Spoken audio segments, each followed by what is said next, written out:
planting some drought guards the last number of years. Everybody's saying it's so wet. Why would you plant a drought guard?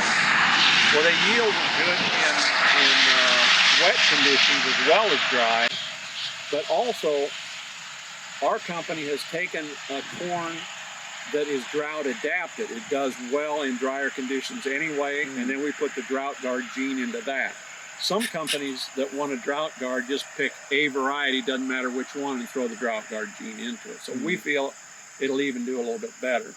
If you're 2, 3, 4 inches of rain short, you probably won't notice a difference. If you're 8 or 10 inches short, it's not going to help you there. But I wanted to see the drought guard side by side and kind of see how they did. I wish the front of the plot was a little bit better. You could see back. And I planted this one already, this O2 G225. I planted it, so I kind of know how it does. I'm curious to see how it does with the ones on either side. 105-day corn is about as late as I like to plant for myself on my farm. I'll go down to 92, 94 day. I don't have a problem with those at all because I know that they yield good and I want the dry down on them. But 105 is about as late as I go. A lot of these guys with silage, they're not afraid, you know, to go up in the 110, 115 range and they'll get by fine. It's harder maybe for you guys to see, but as we first turn the corner, look at the difference between the end of this hybrid and the beginning of the next. You can just see this is a new hybrid that I really was not that interested in until I saw it out here. And it just has really impressed me. I'll jump off it. My boot's dirty a little bit here. Right. If you want to pull forward, Steve. Yep. We talked about our numbering system before. This is a new numbering system. They've come out with a new trait to defend against earworms, and that is called the Tricepta trait, and it will be signified by the DT there. So it's a 98-day hybrid with the Tricepta trait to defend another mode of action against earworm pests. And so we wanted to obviously take a look at that variety, but we put it in our silage plot because we want to know what it does for silage, and I would say, in my opinion, it has won the plot so far.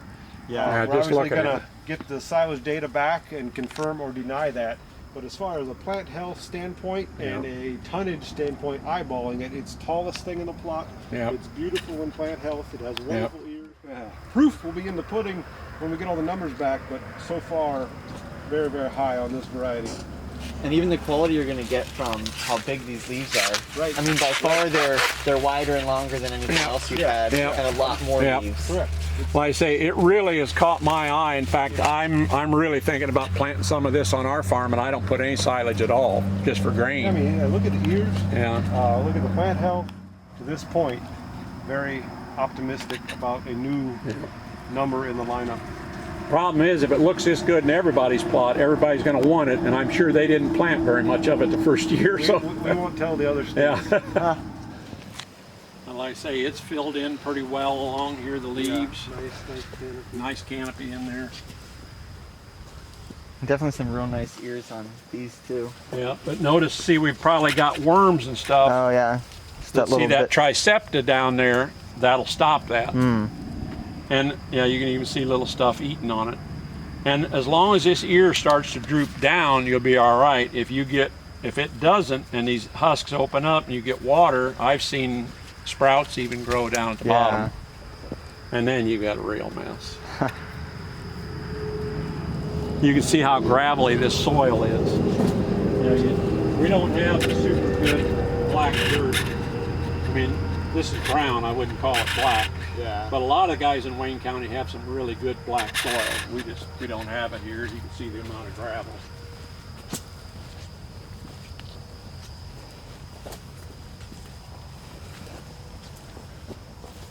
All of these have canopied in pretty nice. This is just a shorter variety. It's a newer one. We're just taking a look at it. That's the only way you're going to know, just take a look at it.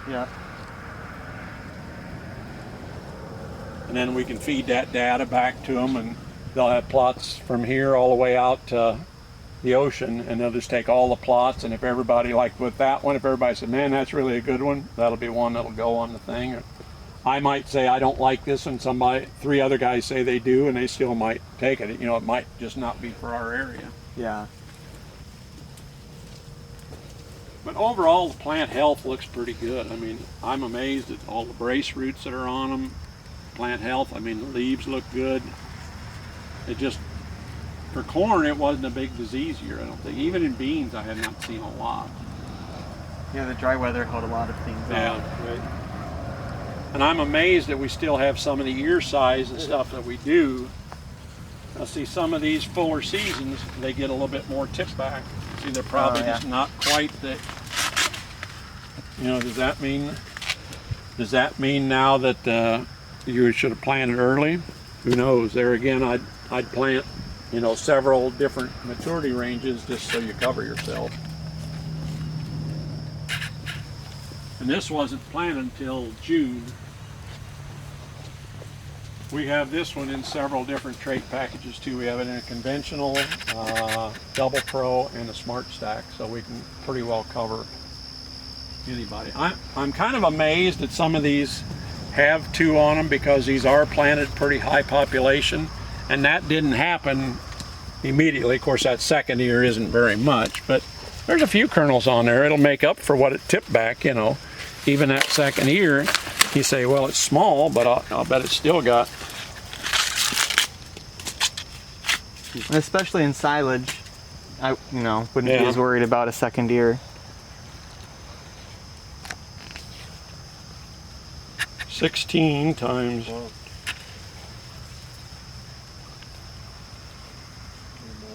Say 16 by 16. Nice little bonus. It's a nice little bonus. I mean, that's the thing, because basically you're planning on that ear doing it rather than the little one.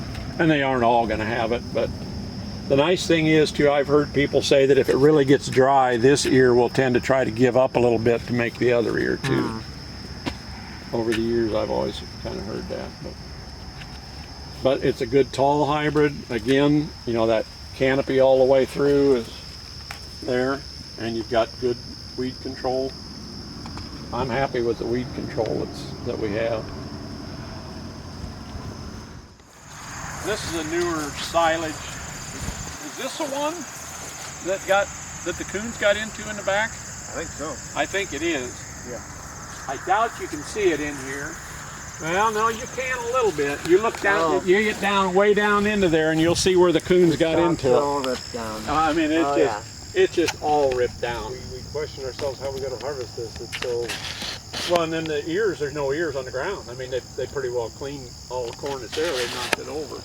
That year that we had, the one where they ate so much, we harvested it, but we didn't put it in the plot. It just wasn't fair. This one, my guess is, we'll be able to go in and probably get a silage sample. We'll find enough to get a silage sample off of it to see how it does. But as far as actually harvesting it for grain, it doesn't probably get put in the plot. Which is a shame, because it'd be nice. That's what we want to see, how it does. But we know it's a pretty good silage variety, or you wouldn't have the coons go after it. And when we were back there, they never touched anything on either side again. They just left it alone. It was those 12 rows that they took.